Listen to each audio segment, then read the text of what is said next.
Welcome back to Nmp Talk Show, the show that keeps you informed and engaged with topics about your mental health, wellness. And we are so excited that you're joining us this evening. And we're not alone. Today, we continuing on the topic that we had for 2 episodes. And it's a very interesting topic that we wanted to revisit again, the art of decision making. So we want to see how we can navigate life's crossroads. And to help me with this topic, we have our guest, Mr. V and K. Mr. V, welcome back to the show. Thank you so much. Yes. So, Mr. V, when he was on our 2 episodes that we had, highlighted on the steps that we need to take when we're making decisions. Decisions are made on a daily basis, and we have to live with what we have decided. So for us not to, be stressed about what we're deciding, we need to know how to decide, and he's the man for that, who's been helping us on how to make proper decisions. Mr. V, can we um, catch up on what we talked about the 2 episodes that we had? Yes, we can. Thank you very much for having us here. Now, I think what is important here is for me to actually just go through the previous steps that we've actually gone for the benefit of those people who were not around. Yeah. First of all, we all get into problems. We all got life is about solving problems. That's what life is all about. Mm. So we have to have a skill of managing those problems going forward. Now, what actually then happens is if you bump into a problem, there's something else which I did not uh, expand on in the last episodes. See, whenever we bump into a problem, uh, we bump into a secondary problem. Now, I didn't mention this the last time. I just glossed over it. What normally happens is that if you bump into a problem, almost always it's a secondary problem. Why do I call it a secondary problem? Is because it actually happens in the second place. In the first place will be a primary problem. What do I mean by that? A secondary problem is a problem that happens because it's being caused by a problem which is pre-existing, which is there already. I'll give you a simple example. If you contract a flu, it's a problem, but it's a secondary problem. The reason is it has been given rise to by the weak immune system. So the real problem which you have is the weak immune system. And that is why you have this secondary one. If you run out of money, you will actually then know that no, no, it's a problem that I've run out of money. But the real problem is the way how you actually handle money is the real problem. That's the primary one. It's not the fact that you are now broke, it's now a secondary problem. But while you're trying to resolve your secondary problem, try to also attend to the primary problem. Okay, so first of all, we have to define what our problem is, right? Okay. This, we define our problem. But the important thing in defining a problem properly, you must make sure that you don't define a problem in a way which is disempowering. I'll give you a good example. If you say, if I were to pour water in a glass halfway, if you say it's half full, it means you have a positive mindset. If you say it's half empty, you have got, in fact, technically, both are the same. But the problem is the way how you define a problem. Suppose you have been fired from work and you're now looking for a job. If you define your problem to say, I've been fired, it's disempowering because it actually takes you back to that situation where you were Mm. when it actually happened. But if you would say, I'm looking for a way to earn a living, that is much more forward looking. So you have to So that, define it. Sorry. No, I was saying, so it's the outlook that's important. Your mindset is important when you define your problem, because it then defines how you understand the problem and how you view it. What is your perception towards the problem? Mm. If you say, I've been fired, then you can forget it. It means that anger, resentment, and all those things come up. Okay, that's defining your problem. Define a problem in a forward looking way. The next thing that you must do is you must actually now make an assessment. Then you must actually now, before you get to the assessment, you must actually now understand the facts about the problem. So while we are talking about, I'll just keep to this example of having been fired at work.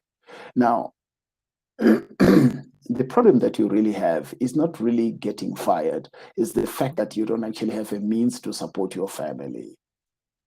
That is the problem.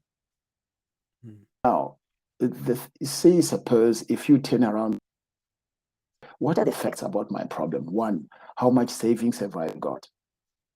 Two, what are my bills? Three, what are my obligations towards the school, the mortgage, the car, and all those kind of things. You have to put those on the table. Those are your problem, which you have to resolve.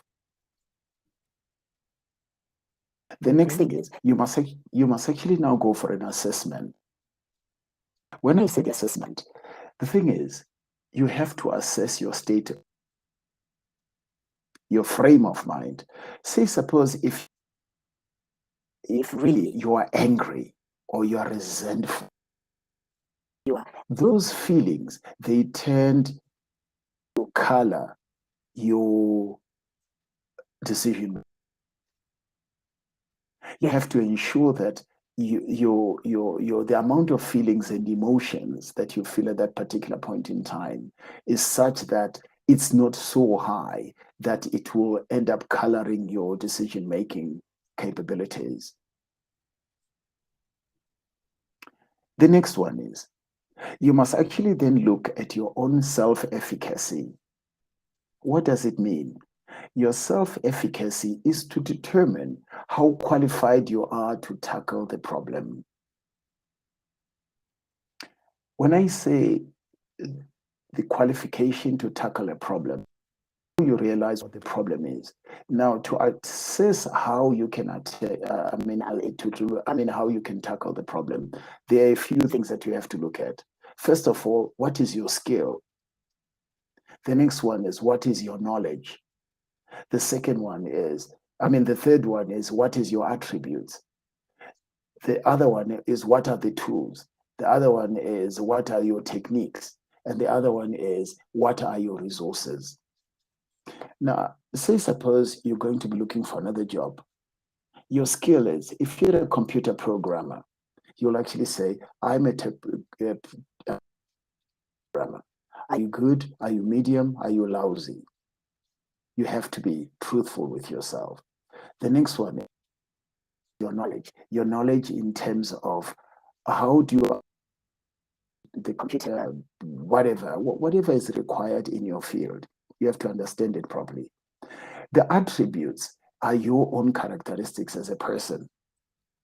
Because if we're going to stay with this theme of having been fired, the problem is if you were very argumentative with your boss, it means there is something in your characteristic which you have to look at, which is very important.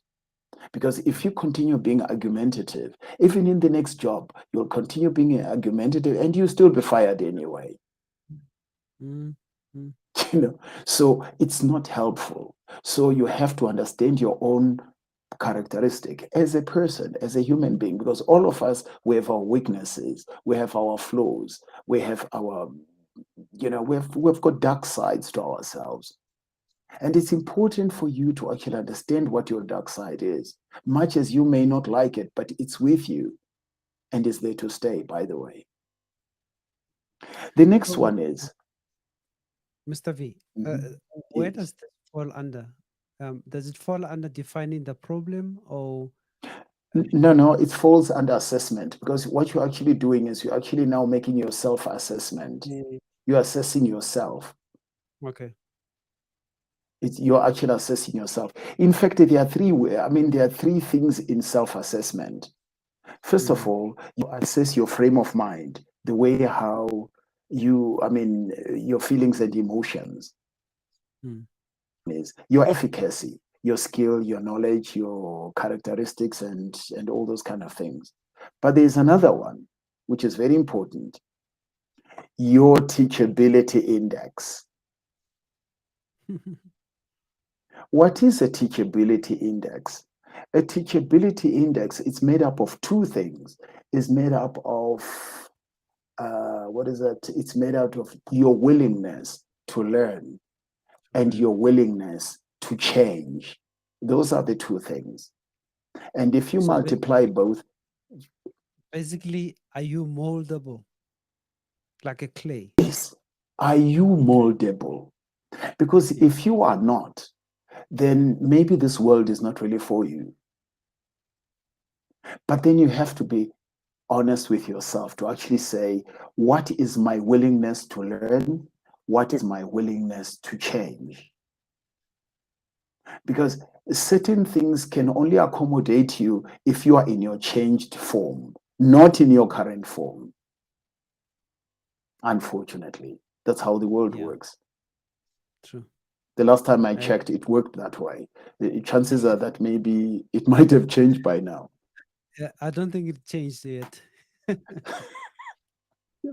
So the next point is the NHT, which is the human nature. Because you remember there was a time when I spoke about the YFM, that everybody listens to YFM, which is Yeah. what's in it for me.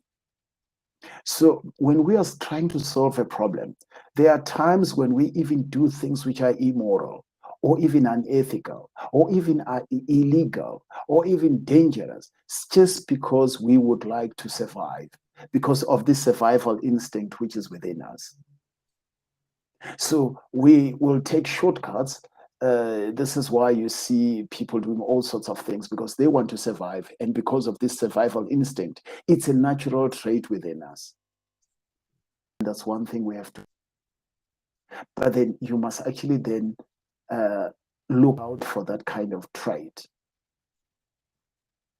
The next one is, what are your belief systems regarding that? If I'm talking about a belief system, I'm talking about somebody who turns around and says, oh, I can't get a job because we're just coming out of COVID. Oh no, the world is a rubbish place, or whatever you say. What is your belief when it actually comes to the problem at hand? I'm a woman. I can't be employed in certain places. I am this and that. What is your belief? You must be able to write it down. What is your belief system regarding this particular problem? The next one is, what biases have you got? Okay, let's accept everybody has got biases. And our biases, we've got all sorts of biases. We've got our cognitive biases or confirmation bias. We've got appearance bias. What are those biases that you've got regarding this problem? We've got many biases all over the place, but we should actually confine this, our bias, our prejudice, our assumptions, and our stereotypes relating to this kind of problem that we're sitting with. What are those? The next one is, what is our pattern? Because normally we've got pattern thinking ways. We've actually got a pattern in which we do things. There's a certain pattern. It has got a certain pattern in the way how they approach problems. So you better ask yourself the question, what has been the pattern, what I've been using all along? Because you see, when you were in this kind of situation and you're now looking for a job, what then happens is, what is the pattern that you have actually been using? Because there are certain patterns that we forever use and we get stuck in them. I'll give you a simple example about a pattern. A pattern is you can turn around and say, oh, I'd like to look for a job only in the banking industry. And this is where you have been forwarding your applications and your CVs.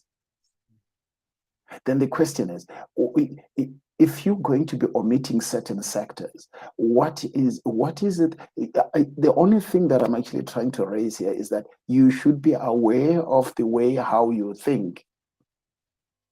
Just the awareness, just be aware. This is the way I think, and this is the way how I approach problems.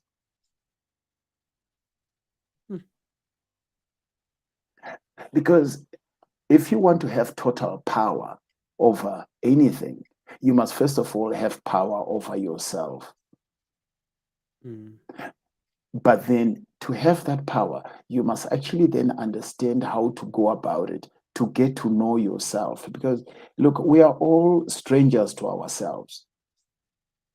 More often than not, we don't even know who we are.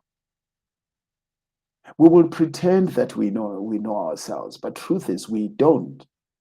Why don't we know ourselves? It's because we are afraid of who we are. Because we suspect what we're going to be picking up. So we don't want to go there. I would rather walk around with a stiff neck looking the other side. I don't actually want to confront that other dark side of who I am. The monster in me. The monster in me.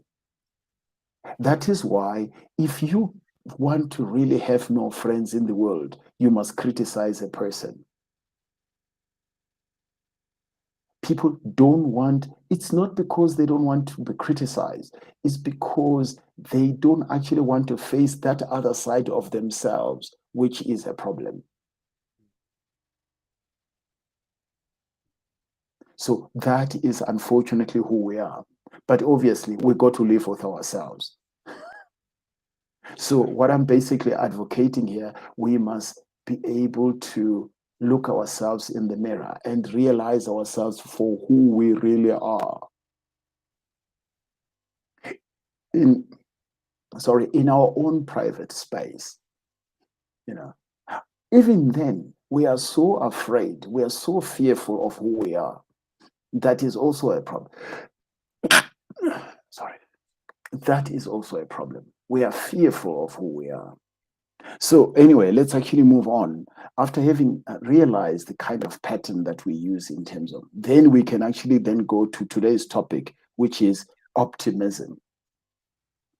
Optimism is about creating ideas, coming up with ideas of how best I can resolve this problem.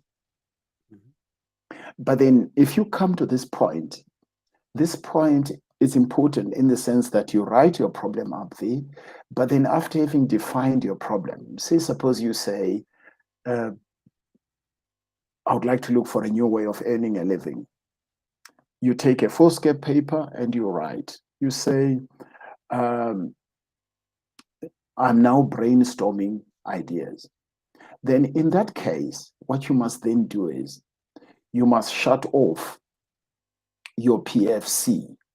The PFC is actually your prefrontal cortex, that is your brain. You have to shut it off. The reason why a brain has got to be shut off is because our brain is very strange. Besides having an agenda of its own, it has also got this, it strives to rule over you and to tell you what works and what does not work. A simple example, did I tell you a story about how, okay, maybe I could tell you the story now. There was in the United States, there was a place where they had a lot. So then the neighbors got together and they actually said, guys, look, what can we do? This crime it's actually becoming a problem. So everybody would actually get up. There was a convener. Everybody would stand up and they raise their hand. They would say, look, we would like to would like to, yeah, what about if we get dogs? Someone said, let's actually get a security company. Somebody said, look, let's actually get, somebody actually says, let's go, all those kind of things. Then one guy, look, how about if everyone were to be a policeman? They looked at him, they actually said, look, you're silly. What do you mean everyone a policeman? I mean, we've got jobs to go to. That's what one comment which actually came from one guy. But then the convener actually then said, well, I just want to follow. He was curious. He wanted to find out exactly like I said it.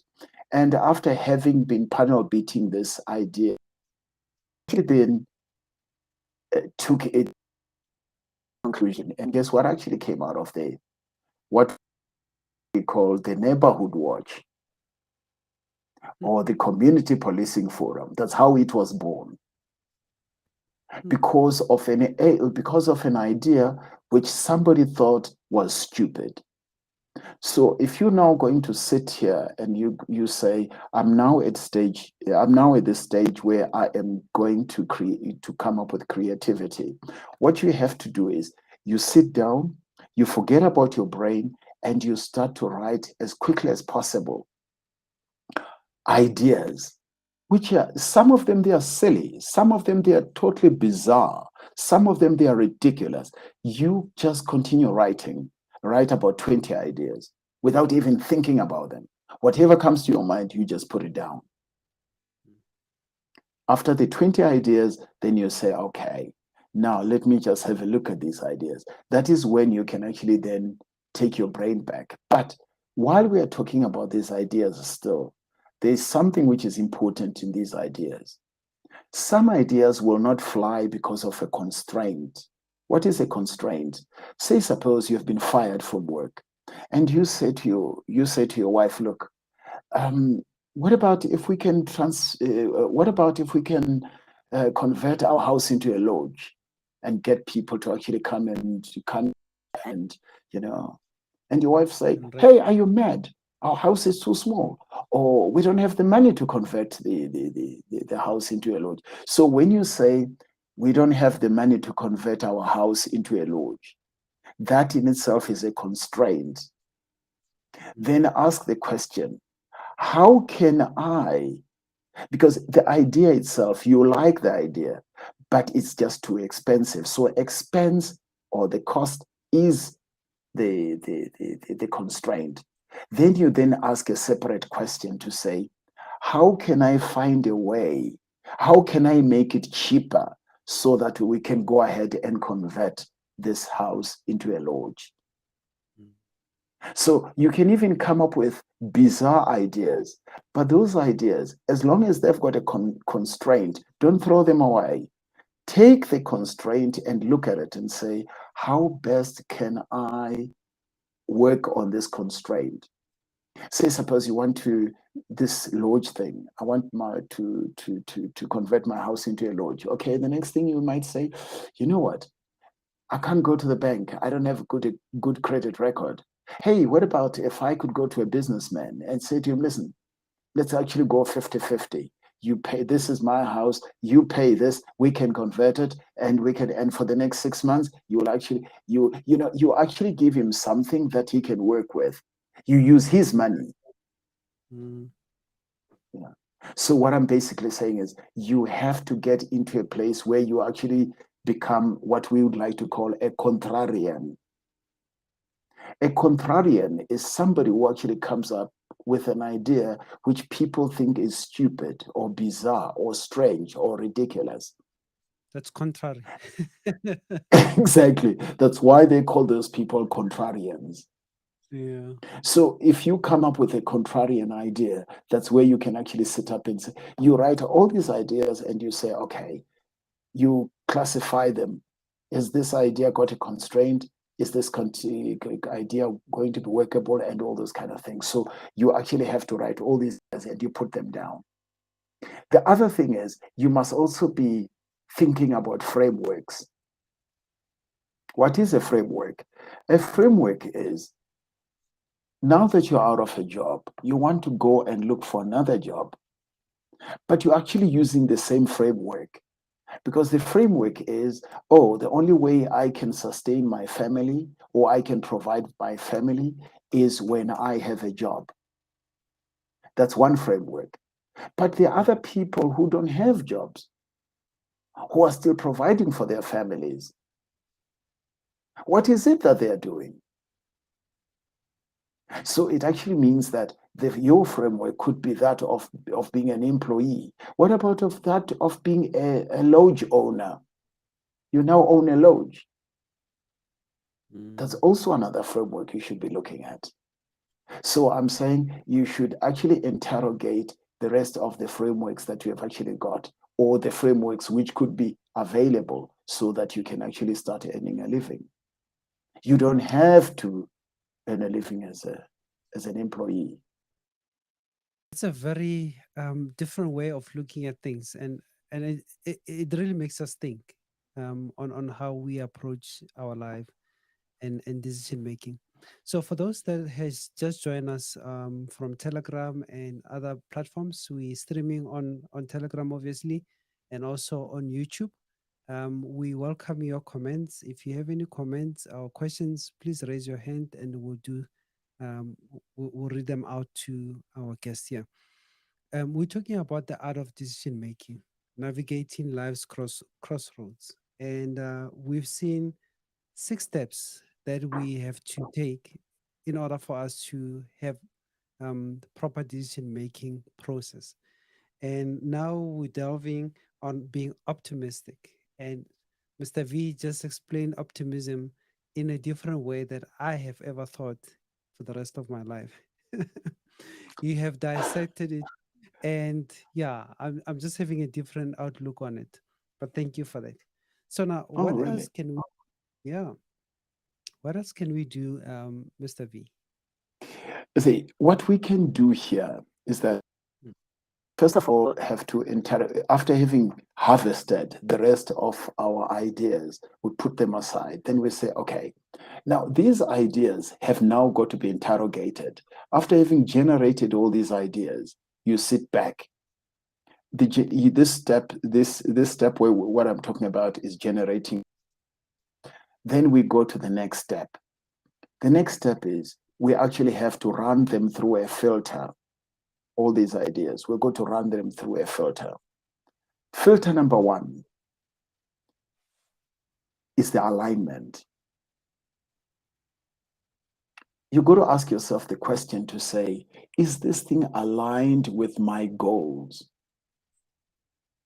Say, suppose you are somebody who has high moral values, and one of the ideas that came to your mind is robbing a bank. Then you ask yourself, is this align? Does this align with the values or with the values I've got? So if any of your ideas violates your values, get rid of that. Get rid of that idea. mm, Don't pursue it any further. Don't look at it. The next one is the idea that I've got. What are the probabilities or the possibility that it could fly? Well, is it 70% or 80% or 90%? And all those kind of things. You must actually be able to look at those ideas and say, what are the possibilities that you will be able to get this idea to work? mm, The next one is you have to look at the idea. What kind of impact will it make in your life? It has to have a certain kind of impact. If the impact is too low, you might say, oh, look, this idea, I'm just going to discard it. If the probability of that idea happening is too low, you can get rid of it. And here's a those are question for all these. on that point. You saying that what if it impacts my life? Should it just be your life or also the life of people around you? It Or is, who? when I say your life, I'm talking Yeah. about you and all the other people around you. Okay. because it's important that you take into account other people. So what Yeah. you then do is what you then do is you do that after having put that one together. You say, okay, these are the ideas, then these are the filters as you go along. Possible, Mm, what is doable, and all those kind of things, and what impact yeah. have, and what are the risks. You must also risks are and all that until such a time you have filtered everything. Yes. Yeah. The reason why I'm asking this, when you have gone through an event, a life-changing event, for instance, losing your job, getting fired, or something drastic that had happened to your life, and you find yourself by yourself, no people around you helping or anything else, you start to tend to a mode where you're thinking about yourself and just you only, because you want to recover from that situation. And hence, I was asking the impact. Does it just involve yourself coming from a selfish mode, and then you clearly explained it that it's people around you. So that is why I raised that, so that our audience can also have an understanding that we're not just talking about one person here, which is yourself. Everything else, the decisions that you're making affects others as well. Yes, there is what I also call the one of the filters is called aspect. Mm, One of the, because I spoke about the alignment, I spoke about the impact and all that. I mean, the next step it would be aspect. The aspect is what they normally call the pastel. How is this thing going to impact or influence, you know, the some of the spheres, which is the economic, the social, the technical, and so I would love to do certain, but how is it going to impact this the social surroundings, the social aspect? It's also in there as well, which you have to. If any of the ideas impacts on that concerns you, you have to discard it mm, until you actually then end up with one idea that you think, no, look, this is the kind of idea I would like to pursue. mm. So you funnel Yes, your you're using a funnel so as to get rid of the rest of the other ideas. yeah. But at the same time, Okay. you will have actually then generated ideas of how best you can work around a certain constraint. If you've got a good idea and there is a constraint, pursue the idea and make sure that you look for a way of how you can deal with the constraint. It's important to deal with the constraint. Okay. That makes sense. So what are we jumping to now? Okay. So after having done that, we should there be a constraint? Oh, no, no. Okay. There is a constraint. You also look at it. Then from there on, we've generated all that, and what we're actually now doing is after the optimism, we move into pessimism. That is where you put on your cap, the pessimism cap, which everybody runs around with.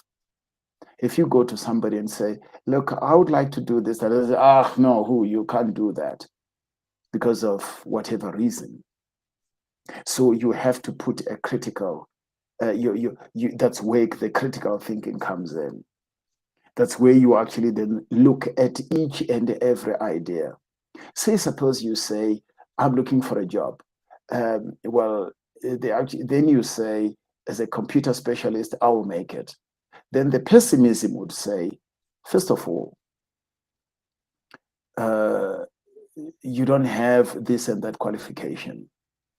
Second of all, this place is saturated.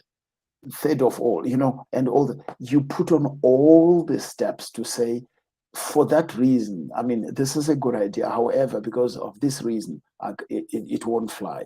Because of that reason, it won't fly. Because of that reason, you put on really your pessimism cap to your heart's content, Mm.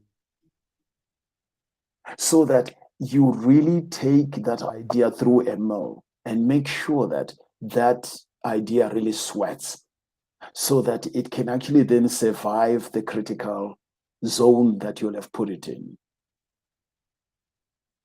That's the idea. Hmm. So that's pessimism. So, yeah, you have to have two caps. First of all, you put on the pessimism, I mean, the optimism cap. Then you put on the pessimism cap, which actually seeks to crush that idea that you came up with. But then, should you crush it to a point that you feel that, no, look, it's possible, I mean, this thing is destined to fail, that's where you take it back to the optimism stage to say, what is it that you can do to generate ideas to actually improve its the environment within which this idea can work. So You you go listed the back again. product. So you go to what you then do is say, suppose you say, no, this thing is actually not going to work because of this, that, and the other.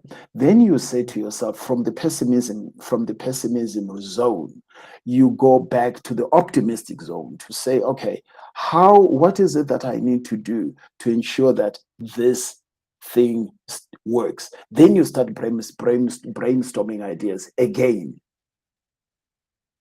to make sure that this thing actually does become workable. Right. So we do have a hint from Telegram. Let me unmute them. Sis Jaime, welcome to the show. We're happy to have you this time. You can unmute yourself.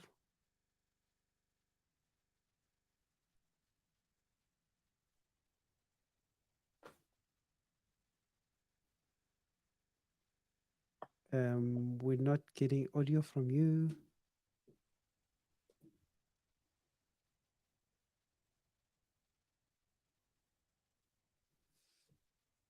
Okay, I don't know what's happening.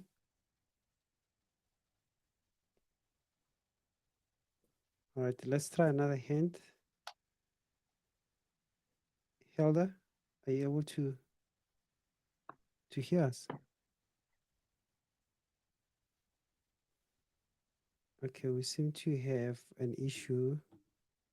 Okay, while we sort the audio out on Telegram, Mr. V, let's continue for a bit, and I'll sort out the audio quickly for our audience there.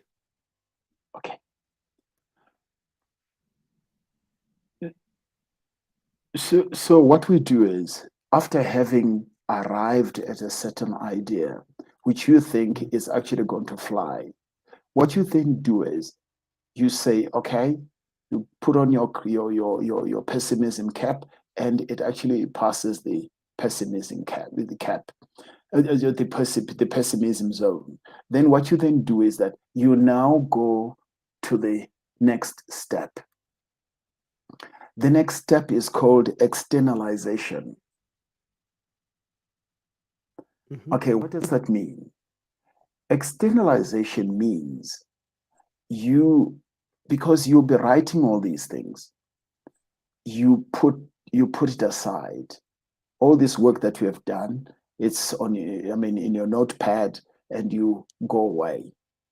And you come So, back the sorry, following day. Or sorry, Mr. V. Can we pause just for a moment, so that I can switch over here?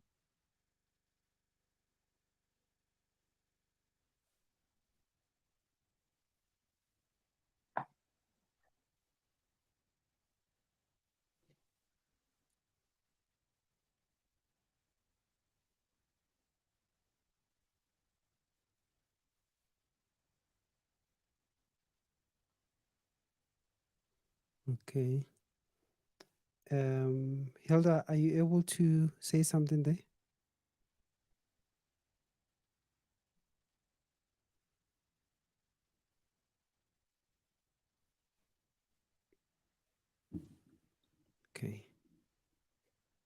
We apologize for that.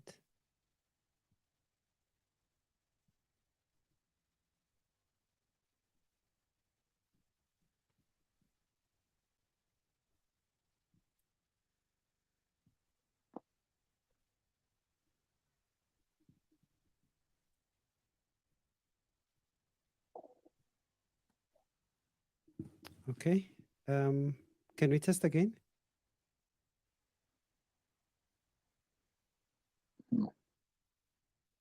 Okay.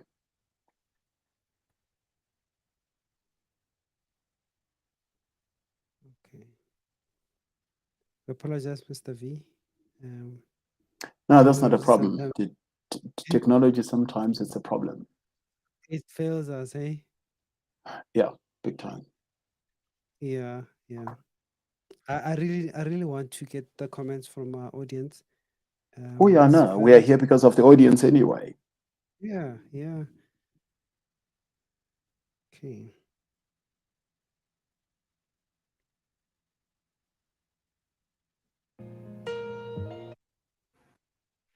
okay.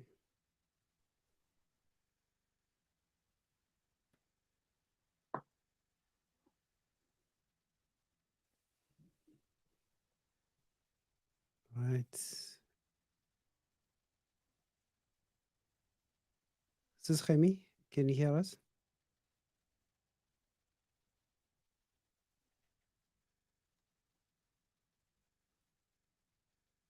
Hmm.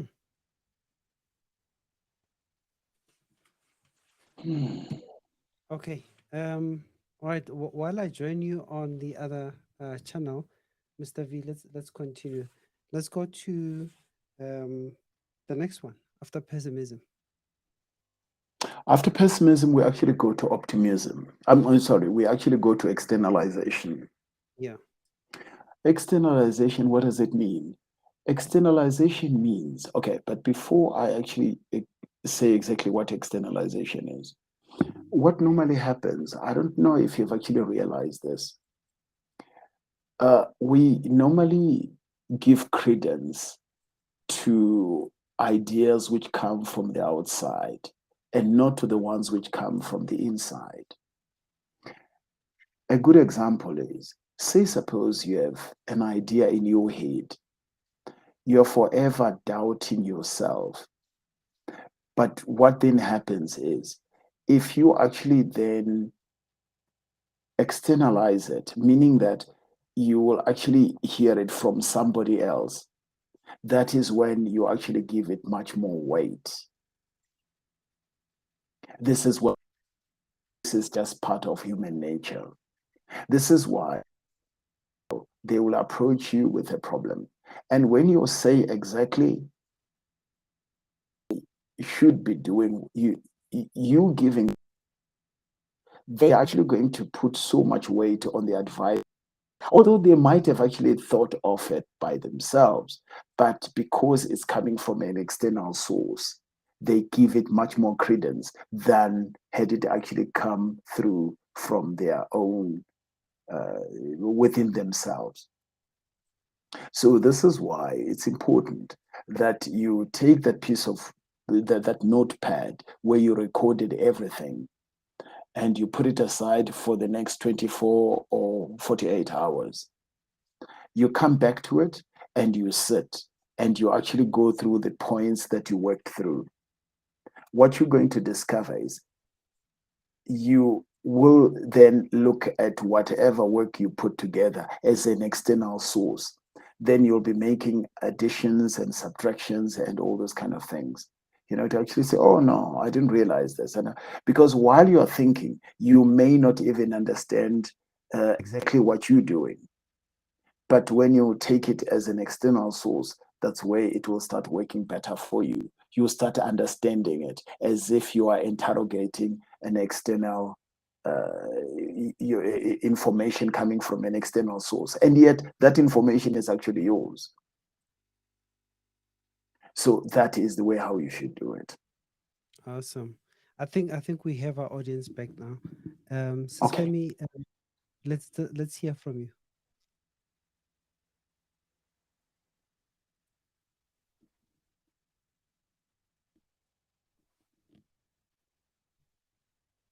Sis Remy, let's hear from you. I think we got you back now.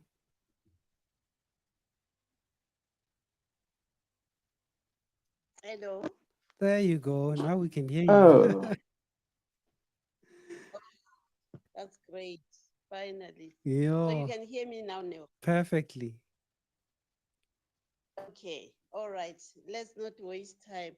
So I just wanted to ask the or maybe comment on a part of the decision making is that because he spoke about the fact that with all these ideas, then you also have obstacles that comes across when you're supposed to take a particular decision.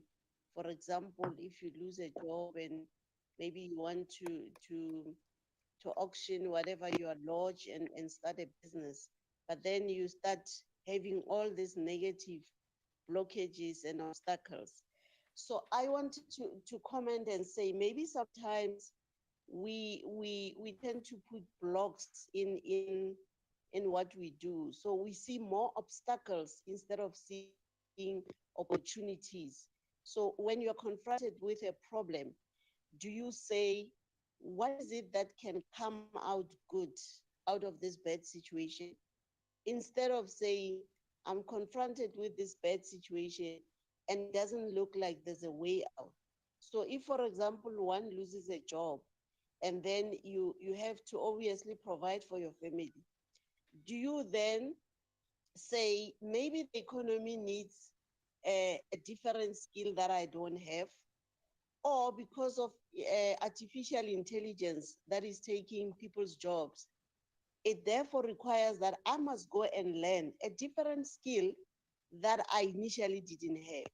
So where people now start having multiple skills that you can then go and sell whatever product out there because you decided to learn a new skill that you didn't have. Instead of saying, I'm this kind of a professional, so the only job that I can do is only what I've studied for. But you are not open enough to new ideas, to new ways of doing things, to developing a new skill. And it may be nothing to do with your profession. But at the end of the day, when you look around, you realize that that skill is going to actually generate income for you. So I'm just saying, perhaps sometimes the way we make decisions, we box ourselves. We don't think out of the box. It's all, I have to get a job. If I don't have a job, then it's the end of the world. Do we allow ourselves to think out of the box? And also, is there a point where people go for good feeling decisions rather than right decisions? Because sometimes right decisions are not pleasant, they are not interesting, but they are the right decisions versus a good feeling decision where it's easy to implement, it's quick, and maybe you're gonna make money quicker, etc., etc. So those will be my comments and question probably. Thank you for that, Sis Remy. Mr. V, you're the professional here. yeah, well, she's actually put a lot of things in one pot. The reason why I actually came up with all these steps is actually to separate all these things, because what normally happens is when you get into a problem, you will have feelings and emotions. There is logic, there is ideas, there is pattern thinking, there is biases, there is assumptions, there is prejudices, there is stereotypes, there is, there is so many things. I actually put all these things to it. So the whole idea of why I've written this book is to ensure that I separate these things and put them in a particular sequence, so that you say, I've completed step one, I'm going to step two, I'm going to step three, and so forth. Because what I've realized is when we get into problems, or when we stand in front of a problem, we've got this issue that we don't have a procedure, we don't have a process, we don't have a system, and everything gets hoid in one pot. And that in itself becomes a problem. So Mm. what Auschheim is doing is actually what she's spoken about. These are the things which should actually be put in different categories and be dealt with in that particular category. Like right now, I was talking about the self-efficacy. Self-efficacy deals with you yourself as a person. Are you in a state of mind that you can do this? Or do you have the skill, the knowledge, the attribute, the tools, or the techniques? Or do but then you go step by step. So this is why I think it's important for us to actually go each and every step right up to the conclusion. Wow, thank you for that. Sis Jaime, I hope that has been answered from your perspective there. Can we take Hilda? You had your hand raised there. No, Sorry, Hilda. no, I didn't raise the hand. Sorry. Oh, okay. No worries. All right. So, Mr. V, you know what Mhm. the when we're having fun, time flies. So let's get into the next step there that we need to consider when we're making our decision. Spoken about the externalization. Then the externalization, it's when you actually take. Then that's where you actually take your decision and you sit and you make notes about additions and subtractions and all that. Then the next step is the consultation. Now, the consultation is what I would actually suggest people should do. You should actually have somebody you revere, somebody you respect, somebody you think might actually look at this issue from a different perspective, somebody that you trust. So, in this step, don't go to a loved one and try to get advice from them. It's not going to work because their objectivity is highly questionable. Don't do it. Hmm. So what I'm advocating here is that get somebody who I would, in fact, in my literature, I call that person is a friend with benefits. So I don't have to meet that person. He actually stays in Cape Town or she stays in Cape Town. What we do is I can bounce off ideas to say, look, I've got this issue and this is the way how I'm looking at it. While I'm talking to him, I would be making notes about their inputs regarding my problem, the way how they look at it, and I will make my own notes. But then the other thing that I discovered is while doing this process, while I'm talking to somebody, there's a little voice within me which actually then tells me how I should go about it. And that is what I call the gut feel. That's what I call the intuition. Hmm. And Before we that get to that, intuition is very important. before we get to that intuition, Mr. V, apologize for that. I see Sis Jaime has raised another hand. You can unmute yourself. No, it was a mistake. I pressed Oh, the okay. mute by mistake. Sorry All about right. that. No Yeah. problem. Yeah. So you say intuition. Yes. Intuition is Hmm. that little wisdom which resides within you. And that intuition has got answers to certain things that you may, there is no reasoning to it. There is no brain to it. Nobody can actually say intuition. It's just it's just the feeling that you've got about certain things. Hmm. So So are you it's saying important for you. we should listen to our intuition? I am saying it should not be written off. Okay. While going through this process, it's important that we actually, with half an ear, listen to what the intuition is telling us.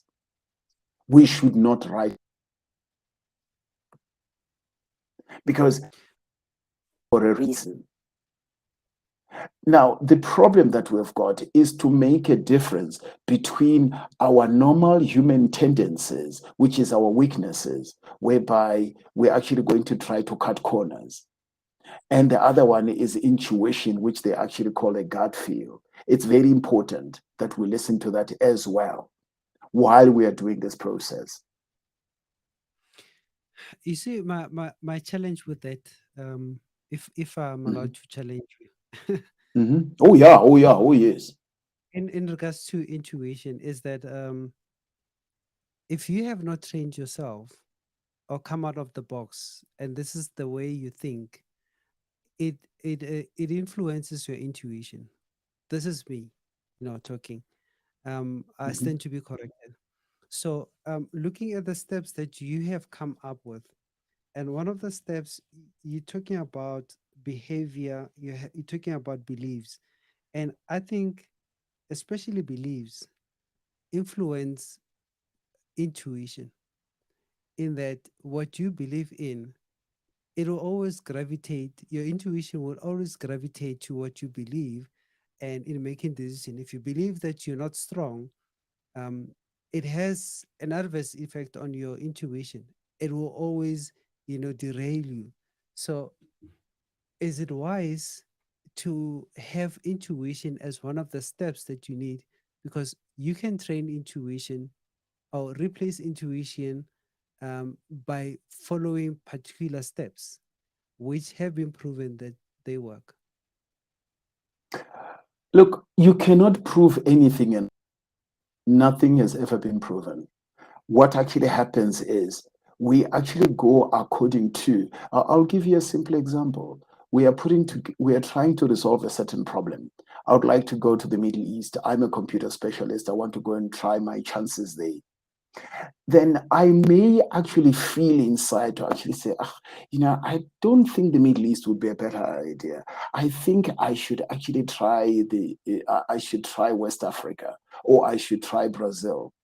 There is that little voice within us whereby it actually does happen sometimes that if we go against intuition and we get there, and guess what? We actually find out that something does go wrong. Mhm. Intuition is really part and parcel of existence and has been ever since we have been on this planet. So, can we say intuition and conscience is the same thing? Uh, if I'm talking about conscience, I'm talking about alignment. Let's actually go Mm. back to our filter. At the filter, I was saying you must actually ask the question, what are my values as a human being? And those values are important for you to follow them. You can't do something against your inner values. Conscience sits. It sits Yeah. on the filter. So, basically, if you have trained your conscience according to the right beliefs, then you dictating your intuition. Conscience and intuition are just two separate things. Yes. Intuition intuition is something separate, but your conscience as well. Let's talk about values. We have got two types of values. We've got the values that we get from our parents, and there are certain values that we are born with. Mhm. You get born with certain values embedded within your genetic makeup, which you can't run away from. Okay. I So get there are you. some of the values that you actually get from your parents or from the people who surround you. True. And those values determine a lot of things, especially your decision The, making. va- Mhm. Yes, they determine a lot of things, but there are some of these values that you acquire from other. I actually call them in my literature. It's an acquired value, and there is what I call the innate value. Innate just means you are coming into this world; they are already programmed in your genetic makeup. You can't shake them off, Mm. irrespective of where you grow up. Hmm. All right, Mr. V, thank you so much. And I cannot believe that we have run out of time. I think we must have a a 2 hour show. So just to recap, we spoke about uh, optimism. We spoke about pessimism. We spoke about what is that? We first of all Basically, spoke about we first of all spoke about yeah, the optimism. Then we spoke yeah, about the filter, how to filter these. Then we okay, went pessimism. to the pessimism. Then we Yes. went to externalization. Oh yes, yes, yes. I couldn't see my handwriting there. And we have consultation as well that we spoke about. Yes, I mean, after the externalization, we come to consultation, and Okay. it's a big no-no. Consulting Yeah. people who love you. Don't consult your friends. Don't consult you. Consult somebody who is actually going to give you as it is, not people who are going to pussyfoot around you. It's not going to help you. Yeah. Okay. All right. And then we got into intuition. Yeah, intuition is actually just part of it's actually built into what you feel about the whole Yeah. thing, because there is that part whereby you're feeling, how do you feel about how you've actually done in this process. Right. So basically, Yeah. with our two episode, including this one, which is the third episode, we have gone through 10 steps, in fact, 11 steps on how we can make right decisions, the art of Yes. decision making. And we're still Mhm. left with 10 steps. Mr. V, how was it possible that you are able to come up with so many steps? You know, what do you, for a lack of a better word, you have just dissected a simple concept of making a decision. Some things we do and we're not conscious that that's a process that we're doing. But from talking to you, I see decision decision making is not just about waking up and making a decision. It's calculative. You have to calculate a lot of things, factor in a lot of things so that you can have a better decision to live on. And we thank you for that, Mr. V. Unfortunately, we have run out of time, and we want to continue to do the show again. So, can we have you over next show? Yes. Definitely. We're looking forward to it. We want to thank everyone that has joined on Telegram. We really also um, appreciated the comments that we gotten from you, those that are connected on Riverside and also on YouTube. Thank you for tuning in, and we appreciate your support. We do have the talk shows every Mondays at 6:30. Please spread the word. Let everyone know that we do have these shows. These shows are very helpful. They help us with our mental wellness. We're talking about making a decision. A decision affects your mental wellness. If you do a wrong decision or take a wrong decision, it affects your wellness and which you want to correct. And thank you for the professionals that that come to our show, the likes of Mr. V, Mr. VNK. We also had a social worker there,